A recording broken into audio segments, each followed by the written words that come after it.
Hey, hello everyone. So, I'm here today to give a reminder and encourage you all not to lose hopes. Yeah. So, we will go to Job chapter 1. We all know this, but still, we sometimes in our lives, when we face so many things, we tend to forget, yeah, how good our God is, and how amazing, how powerful He is, and what He can do, and He still loves us. Yeah, we tend to forget it, right? So I'm here just to remind you that He still loves you, He's still there for you, and He still can deliver you from whatever it is. Yes. So biblically, also we read that in Job chapter 1. Well, when we go through this, here in the land of Uz, there lived a man whose name was Job. This man was blameless and upright. He feared God and shunned evil. He had 7 sons and 3 daughters.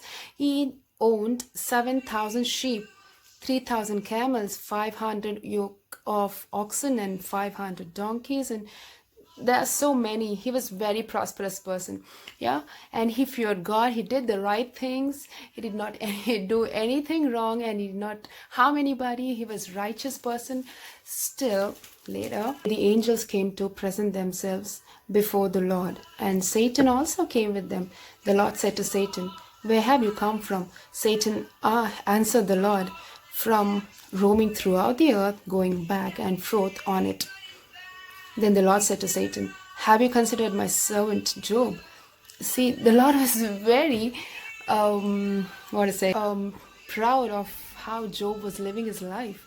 Yeah, pleasing God. Wow. Yeah. So he says, "Have you considered my servant Job? There is no one on earth like him. He is blameless and upright, a man who fears God and shuns evil." "Does Job fear God for nothing?" Satan replied. "Have you not put a hedge around him and his household and everything he has?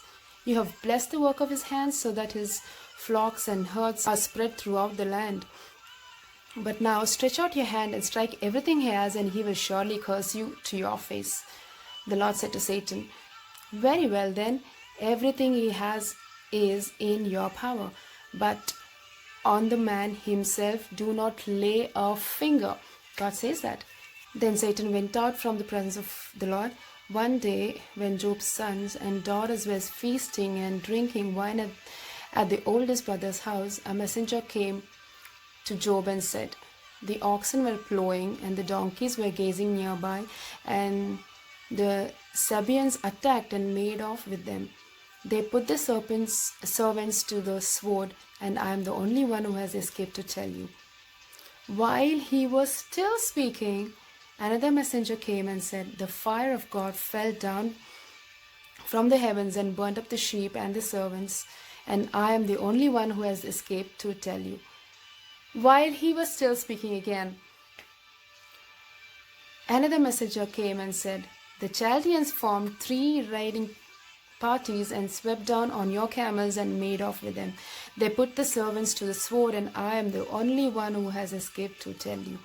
While he was still speaking again, yet another messenger came and said, "Your sons and daughters were feasting and drinking wine at the oldest brother's house, when suddenly a mighty wind swept in from the desert and struck the 4 corners of the house. It collapsed on them, and they were dead, and I am the only one who has escaped to tell you." You all hear this, friends, like while they were still speaking, yeah, something happened. Well, you know, it is mentioned here 3 times while they were still speaking. So in your lives also, many times while you're still recovering from something else strikes you, and you're about to rise from that, and something else strikes you, yeah, and you're like, "Oh God, what is it? Where are you?" You might question God, and you might wonder, like, am I not living a righteous life? Am I doing something wrong? Why is it happening to me? Yeah, but it is not always that way. You may be living a good life, pleasing to God. Yes, but sometimes, as you read here, Satan may tempt you. God allows to the tests and trials, but when you overcome it, yes, when you overcome it, there will be a showers of blessings over you. And here you see, like, God allowed Satan to work in his life, but he also said you cannot harm his life. So in the same way, nothing can harm you to the death. Yes, hold on, don't think of anything else. That, yeah, God is always by your side and he will surely deliver you. See, when at last what Job says,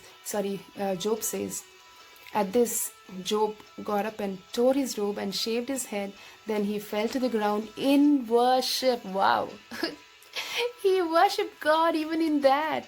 You say, he said, may the name of the Lord be praised. He said, wow. So no matter what you go through, still worship the Lord, worship the Lord, worship the Lord, and he will definitely come down to tear down the walls and deliver you.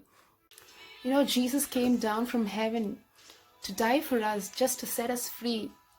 So will he not set us free? He will definitely set us free. Hold on, just hold on. For a greater glory. Amen. Be still, my soul. The Lord is on thy side. Bear patiently thy cross of grief and pain. Leave to thy God to order and provide. In every change, he faithful will remain. Be still, my soul, thy best is yet to come.